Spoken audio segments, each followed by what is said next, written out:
Halo, berjumpa lagi dengan saya Syam dalam kesempatan kali ini di Fundamental in 60 Second.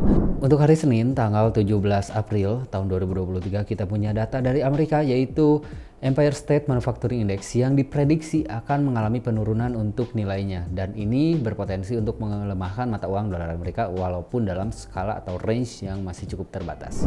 Dan pada hari Selasa kita punya data dari Inggris atau GBP yaitu Claimant Count Change, dan diprediksi untuk data ini pun akan mengalami penurunan.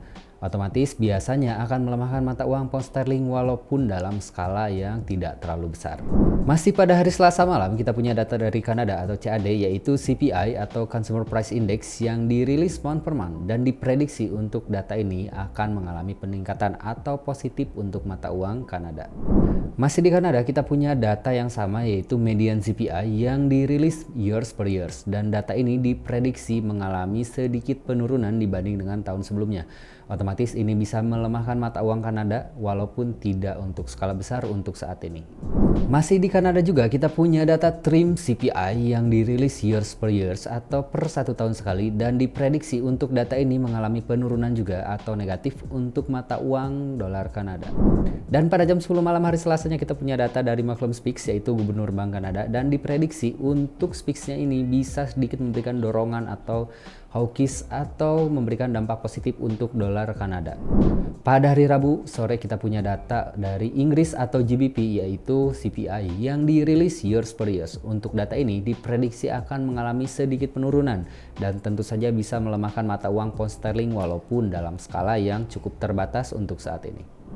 Pada hari Kamis kita punya data dari New Zealand atau NZD. Datanya itu adalah CPI, dan untuk CPI New Zealand ini diprediksi akan sedikit mengalami kenaikan atau positif untuk mata uang New Zealand. Dan pada hari Kamis malamnya, tepat di jam 7.30 waktu Indonesia bagian Barat atau GMT+7, kita punya data dari Amerika yaitu Unemployment Claims, dan data ini diprediksi akan lebih buruk dibanding dengan periode sebelumnya atau bulan sebelumnya.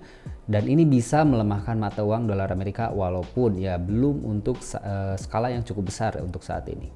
Dan pada hari Jumat di sore hari kita punya data dari Euro. Ada beberapa data PMI dan diprediksi untuk data ini mengalami penurunan, dan ini tentu saja bisa melemahkan mata uang euro dalam skala yang bisa dibilang belum terlalu besar untuk saat ini.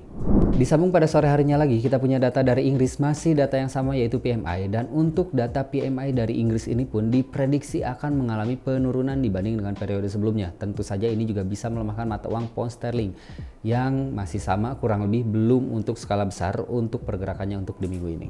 Dan pada hari Jumat malam kita punya data dari Amerika yaitu PMI, masih sama, dan prediksinya untuk PMI kali ini bisa melemah atau mengalami penurunan dibanding dengan periode sebelumnya. Tentu saja ini juga bisa melemahkan mata uang dolar Amerika untuk saat ini. Sekian data fundamental dari saya Syam untuk saat ini. Semoga bermanfaat. Sampai jumpa lagi di kesempatan selanjutnya.